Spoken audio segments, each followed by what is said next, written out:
Yes, welcome to our Buddhist Recovery Network Academy. I'm Robin Smith, and this fine day we're going to have Ralph Steele offer us a teaching called Insight into Awakening. So thank you for joining our Sangha today. So the format for the next half hour, we'll begin with a short period of meditation, followed by a 15-minute Dharma talk, and we'll end with 10 minutes of question and answer. Or reflection, depending on what questions you have for a teacher. I'd like to tell you a little bit about our guest teacher, Ralph Steele. He completed a year of intensive practice as a Theravada monk in Myanmar and Thailand.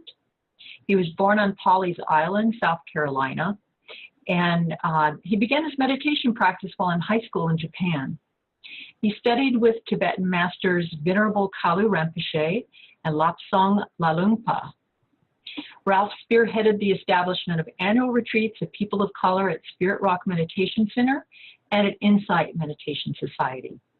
He is the author of Tending the Fire, The Path of War and Meditation. So a big thank you to Ralph for joining us today. Please join me for 5 minutes of just being silent. Your eyes can be open or closed. I will end this with an invocation to the Devas. We need all the help that we can get. The invocation will be in Pali. Because of time, I won't have time to translate it for you, but you can hear it. Okay. Take your time and settle in. No rush.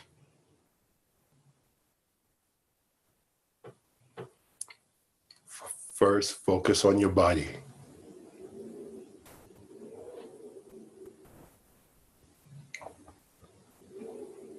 Softening the muscles in the feet and calves, breathing in those areas. Your thighs, pelvic, low back.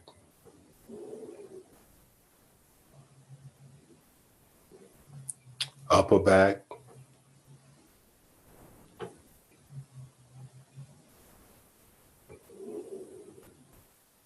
especially in the upper back.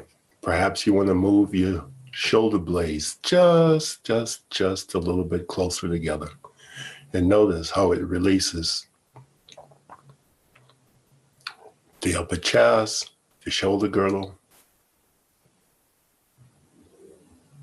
Soften the belly.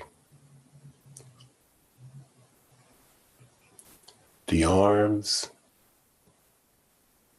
on down into the hands.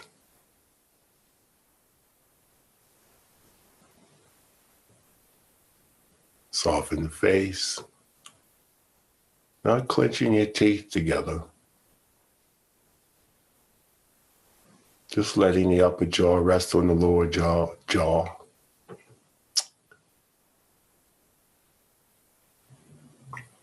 Letting the tongue, I'll give you a tool here. One end of the tongue that enters the throat, widen that. The other end of the tongue, let it touch your upper palate. Letting your upper lip rest on the lower lip. Letting your jaw hang partially open. Just partially, but let the upper lip rest on the lower lip.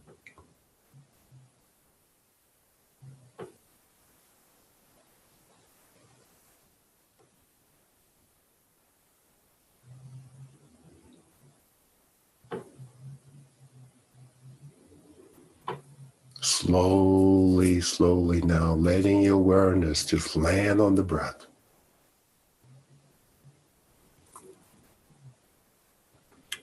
Notice how it's breathing. Yes, there's various kinds of mental qualities, perhaps images or a combination of both. That's how our system works. Not trying to do anything, except pay attention. Let it teach you.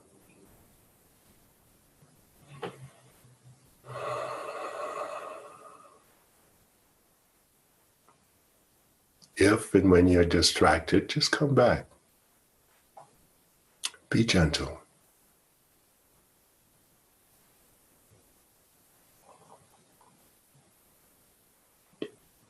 Perhaps if you choose between the breath, drop back down into the body. Notice some muscles. Perhaps have tensed up. Here comes the in-breath again.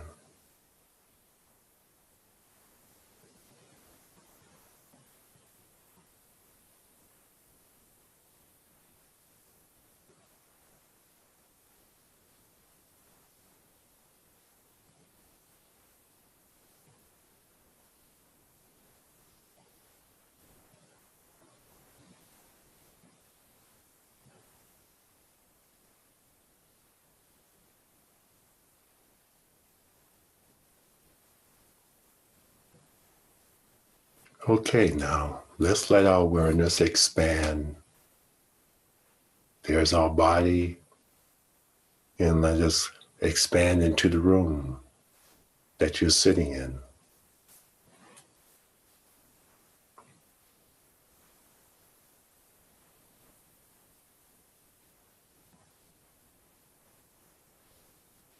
On out into the town or city or countryside.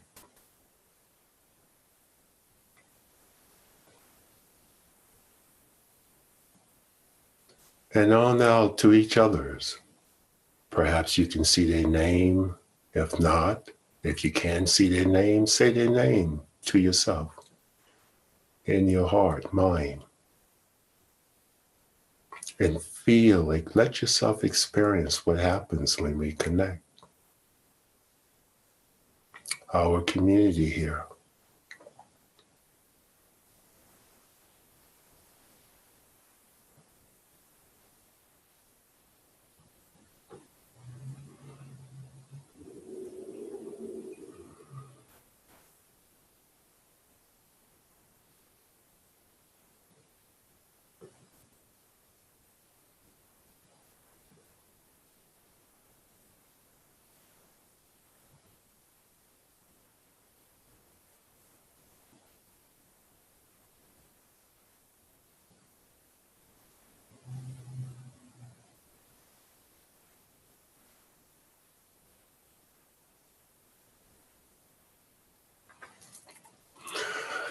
Samata Chikalawalasu Antraga Chantu Devata Sadama Muni Rajasa Sunatu Sagamukadam Sage Kami Charupe Girichita Ratati Tanti Leka Wamani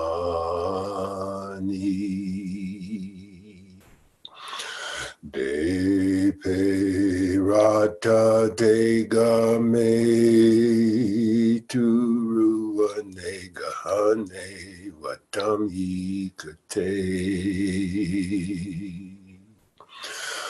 Puma Jayantu Dewa Jayatara Visumi Yaka Gandaba Naga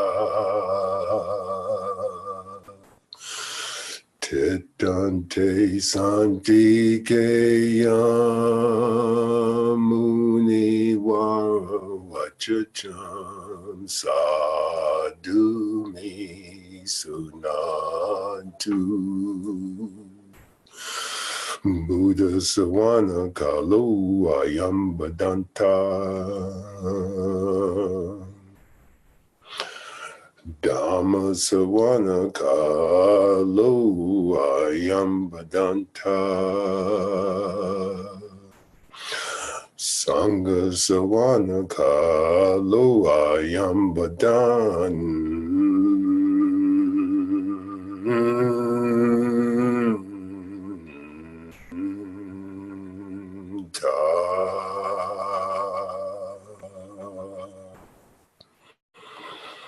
Please join me in just 3 ohms together. Om.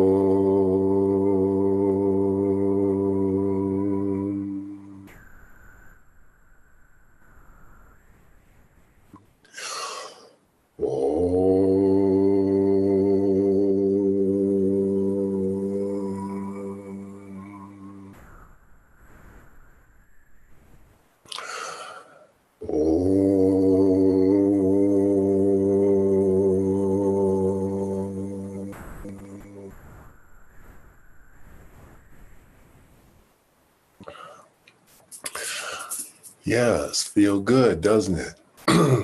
That's what got me into this practice, was this particular feeling right here.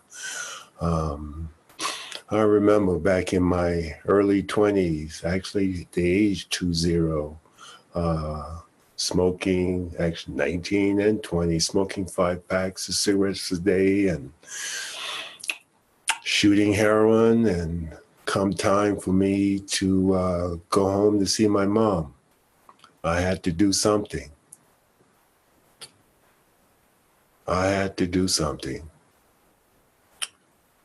Insight into awakening. Share some jewels here with you in this short, brief moment. I first, since I was in the military, I would run.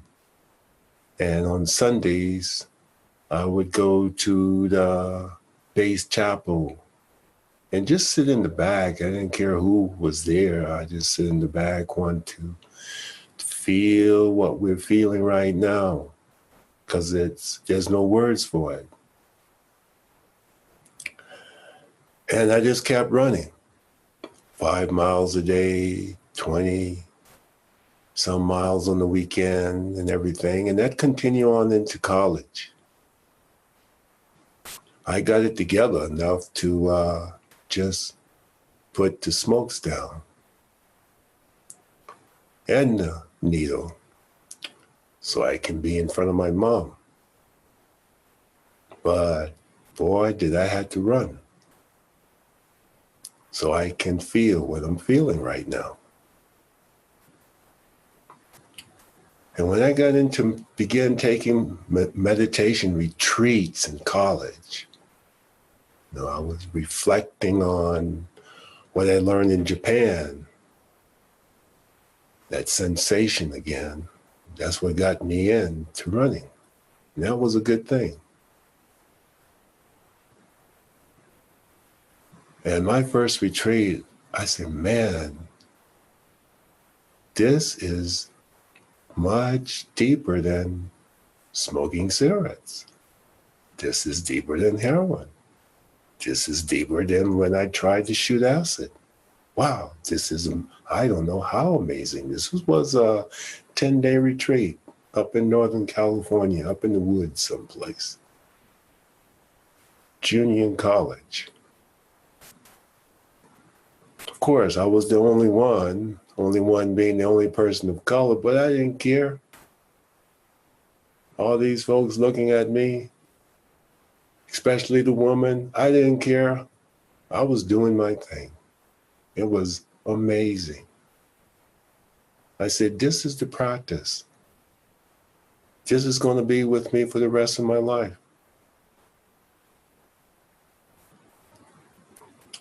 Now I'm 67 now until Friday. Then I get another number.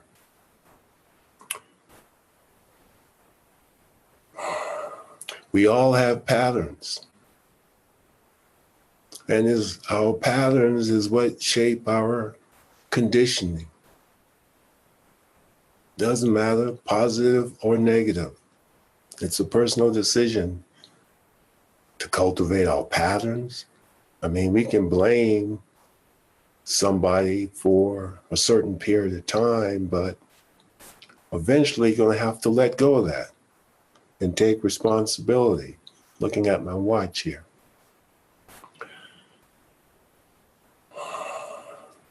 It's so important because we have our conditioning, and what keeps those conditioning so powerful?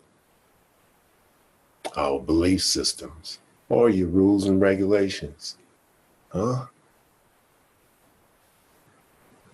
And then we have this part where we regulate ourselves. It can be a healthy way or unhealthy way, intentionally or unintentionally. So the Lord Buddha gave this powerful process, these lenses to work with. Powerful, extraordinary. It's teaching us how to be independent, and also be our own physician. Giving us the first of the noble truth that there is an illness, that there is a suffering, there is a discomfort, there is a dissatisfaction. Then diagnosing that puppy, looking at it, looking at your patterns, diagnosing it. What's the cause of it? What's causing that? It's one step at a time. One step. It takes time, because it took time to get in this kind of way that you may be in, and you want to shake it off.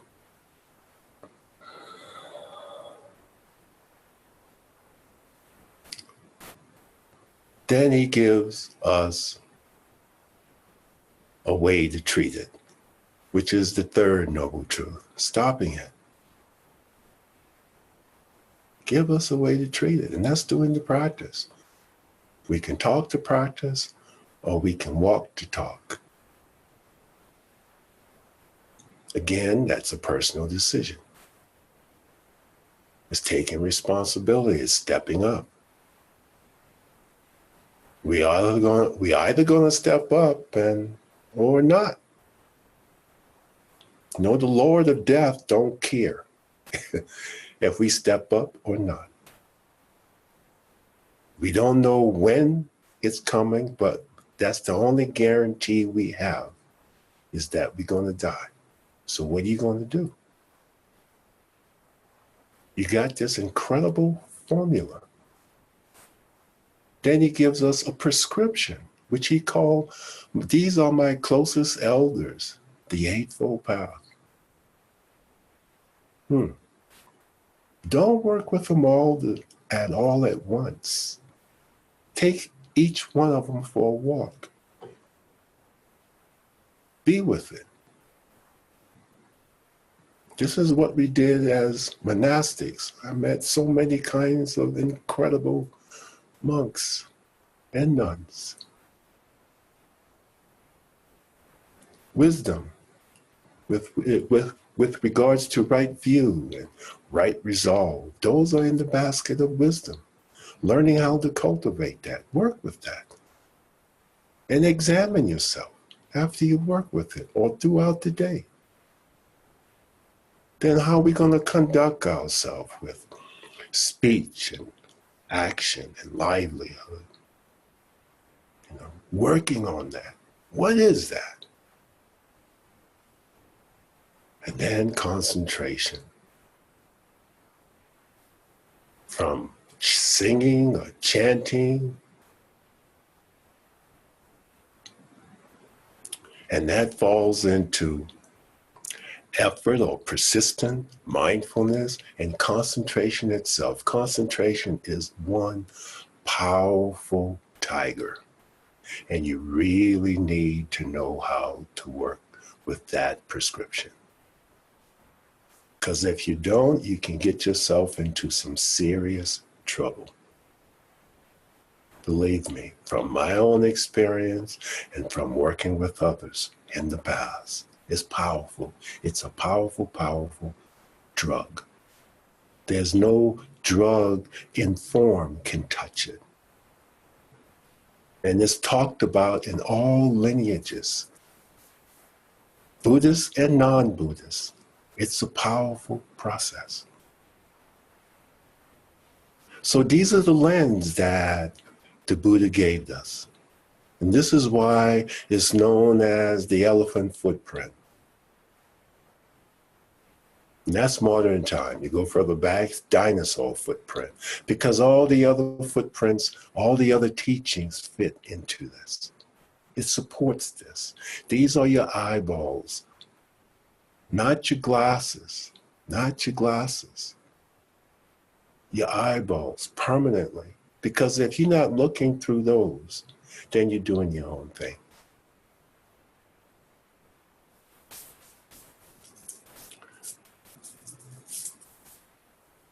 That's important. All right. It's a personal decision. Now, I guess I will open this up for some conversation.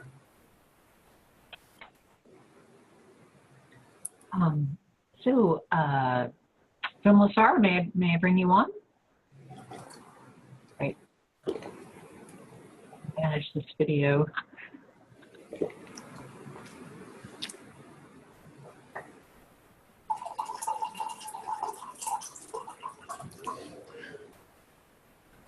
Hey. Yeah. Oh, you need to unmute me. Oh, yeah. Hi, Ralph. Hi. Hi. I had to come on and say hello to you because I'm going to miss you at the Dharma Teachers event for African descent teachers in October. So I'm going to speak to you now. But I do have a question for you, and it was just you're the only other person who's been really upfront talking about, you know, when you went on those first retreats, just the experiences you had was just even higher than, you know, that hit of heroin or that hit of cocaine. And for myself, you know, basically it was like, wow, this was cheaper than any other drug that I had taken. You know, well, I named it as a drug. But my problem is that I started to get addicted to just going on retreats and getting high. It was all about wanting to get high and wanting to have that altered state experience. And I'm just wondering for you, did that ever happen? And if it did, how did you change that? How did you change it from not wanting to have these wonderful experiences, but for it to become more of a Dharma practice? Absolutely, it happened. Oh my. Oh yeah. And it wasn't just me. Even when I was in Thailand, even the monks, we would say, oh man, that wonderful high. It's nothing like it. We say, yes. It takes time. We begin as beginners. And retreats are a support system as well. The most important part is clocking in the hours. That's the most important part, is getting the hours in. After around, when you do a retreat, you count 24 hours. This 5-day retreat, 5 times 24. After around anywhere between 4,000 and 5,000 hours, okay, something changes inside yourself, and you don't change back because we're working with the cells here, according to science. Candace Perk, Molecules of Emotions. If you want to, that's a book on tape. You don't need to buy it. It's wonderful. So it's down to the cell structure because we're getting better at what we do as we obtain mileage or clock hours in our practice with regards to concentration and wisdom. This is why I say concentration is so powerful. The magic number across the board is 10,000 hours. Okay, and this is not only in monastics, professional sports, musicians, dancers, on and on and on. It's known 10,000 hours. It's a reason why in the Theravadan system, a monk is given the name Tan up until he has been a monastic for 10 years. In his 10th year, his 10th retreat, he comes back to, or she goes back to the monastery where that person took robes and do their retreat there. After that retreat, then you're given the name Ajahn, which means you can give meditation advice. And by then you've got more than 10,000 hours, somewhere around maybe 30-some thousand hours, 40,000 hours, somewhere around in there the last time I clocked it. Understand the monastics are very professional, especially in the Theravada tradition, all of them. They're in retreat from July to October, 3 months.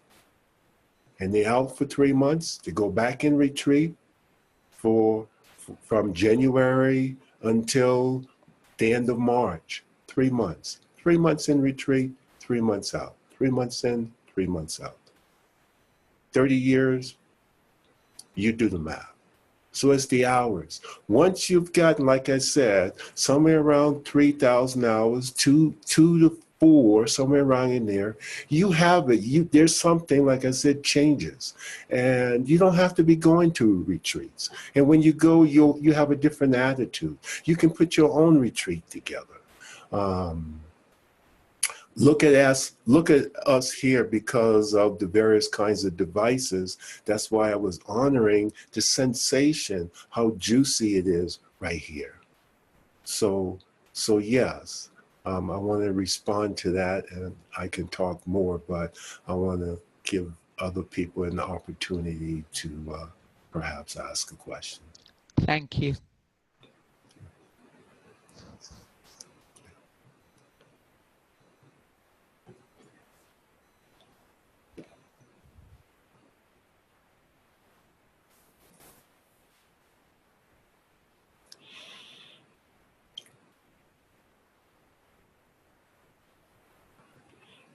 Okay, if no one else asks any question, I will just continue on with this particular same question. And as soon as a question come up, I will give more. I will give you some attention, okay? And so people say, you know, I've been sitting, practicing for 30 years, 40 years. That doesn't mean anything. You know, it's like, I'm just quiet. And like I said, the important piece is the hours, not the years. That doesn't mean anything. If you're a monastic, that means something.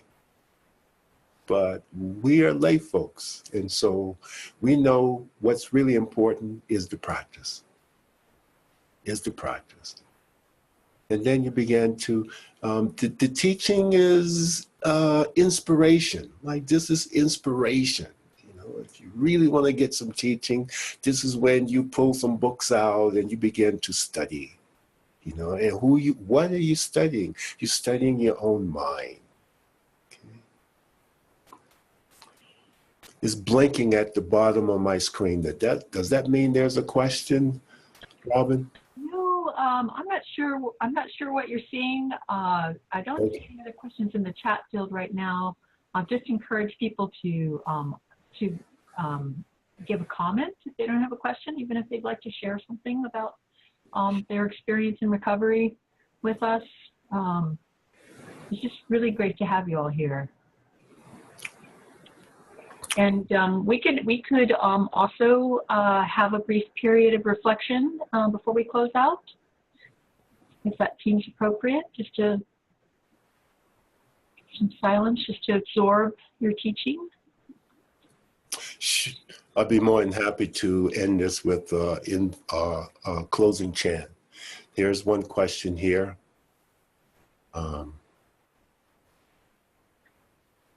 Let's see, I just have a comment from Karen, who said she truly enjoyed your insight. You're quite welcome. You're quite welcome. Well, the main thing is keep it real. You know, that's, you know, we only get to live in this body once, and it's, wow, it's sophisticated. It's so sophisticated. Oh my God. You know, like my grandfather will always say, boy, you only a grain of sand on the beach. That's it.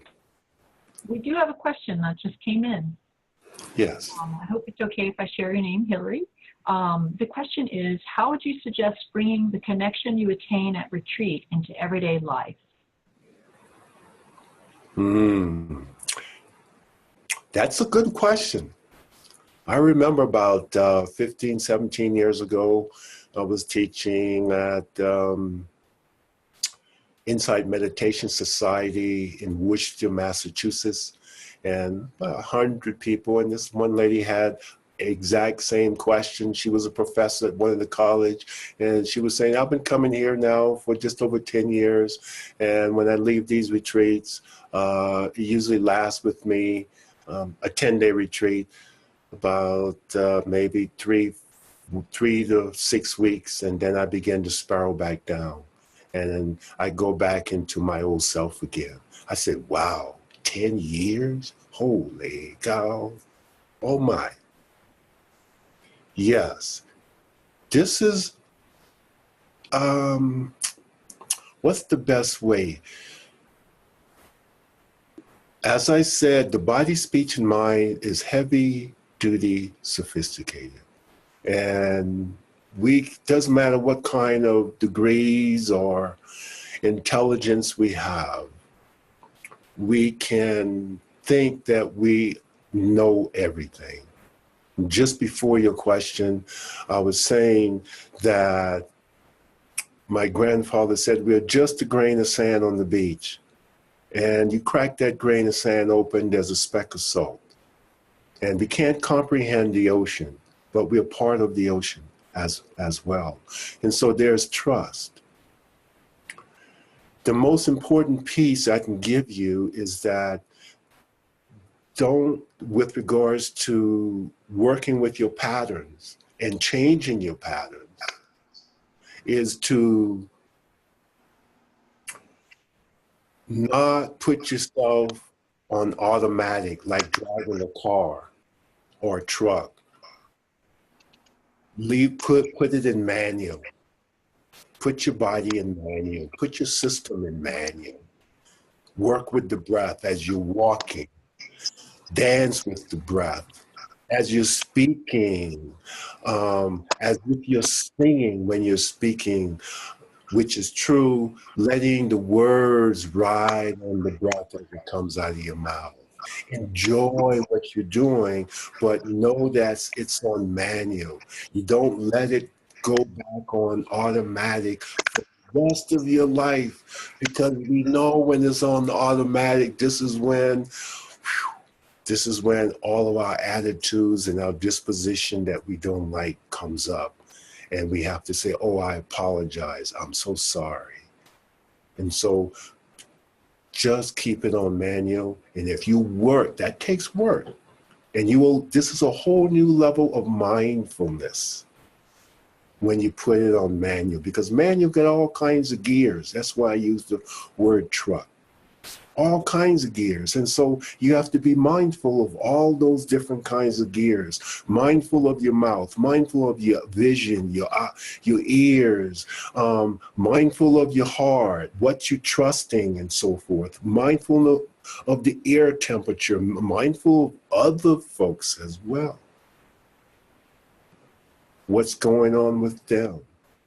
Mindful of your environment. And with regards to that, you're going to be much more comfortable in saying yes and saying no, and watch people go through their attitude and saying words because you said yes or no, but you are right there and being okay, enjoying who you are.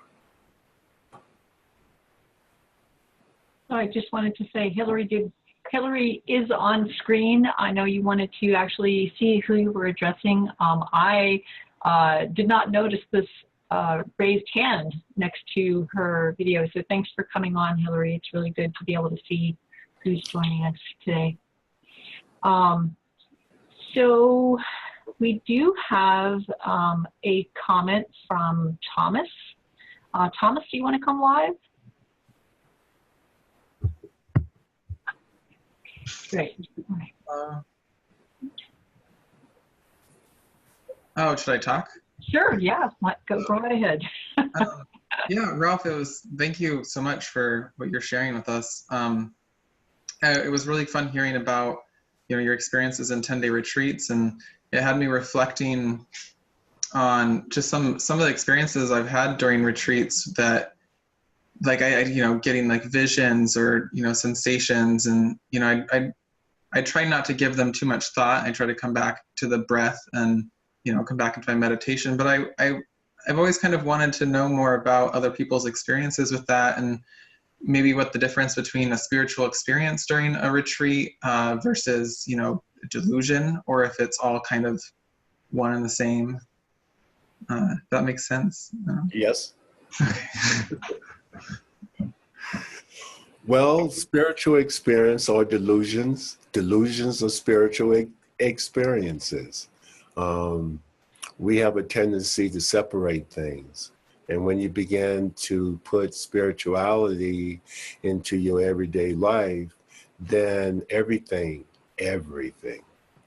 becomes a spiritual experience. Everything is up to you. You're the one that's in charge. Even listening to our beautiful, wonderful president, even listening to Kanye West, all of it, it's our intention, our attitude, and it changes you.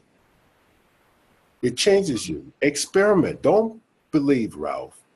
You have this body and you only get to live in it once. And so please experiment. I have a group. I'll just say this for you. And in my group, it's 7 weeks. It's the first of its kind because I assist in advanced trauma training around the country. It's a year old now, and it's 7 weeks, 2 hours a week. Nobody knows each other's stuff. No, there's no interest in that. It's only about the heart. And we're learning how to work with the collective energy and cleansing ourselves. And that takes time. When we go and we do retreats, we get immersed in this collective energy. And what happens is all kinds of stuff happens to our body. Things plus much more than what you just said, Thomas. Much, much more. And the more you practice, the more you're going to have experiences. And the more you become more experienced in your practice, the more you're going to acclimate. And in retreats, we sparrow up. And the more you practice, you won't spiral completely back down. You keep practicing, keep practicing. I said keep practicing, not just going to retreats. Keep practicing, keep practicing, keep practicing. And you're going to keep spiraling up, spiraling up. And you can say, yeah, I remember that. Yeah, I remember that. Oh, yeah. Takes time. Finally, as a Buddhist recovery, since this network here, we as all ex-addicts, read some of Hafiz.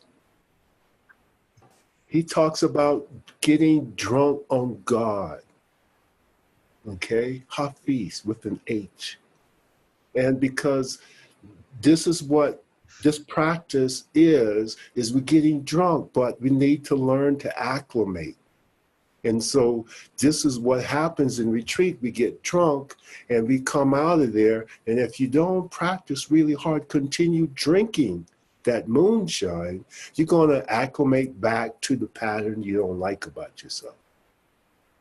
And even though you want to change, but it becomes more difficult to change. But if you practice, then you're going to continue acclimating. Yeah. And it takes time. It doesn't matter who we are. This is the human being. Doesn't matter. okay? It really doesn't matter. Monastic, non-monastic, it doesn't matter what I'm talking about here. That concentration is moonshine, is very powerful, and it can get you in trouble. Thank you. You're welcome. Take good care. You too. Yeah. Thank you, Ralph. So much gratitude for you for sharing some of the wisdom you've gained along your path to recovery, and especially for that very prayerful chant. We do need to come to a close. I did want to Gautama Buddha reminded us that generosity brings happiness at every stage of its expression, informing the intention to be generous in the actual act of giving something and remembering the fact that we've given. So we invite you now to show your support for our teacher today, to show your support for the Buddhist Recovery Network by offering what you can as dana. There is a link that is being posted one more time here in the chat field. And if after the show you'd like to go click on that link and offer something if you're feeling generosity. Our next Buddhist Academy event is Sunday, June 3rd. We do this once a month, and Kevin Griffin will be joining us. So we hope you're there. Thank you for all being here today, for giving us the gift of your presence, and may you all be well and at ease. Thank you, Ralph.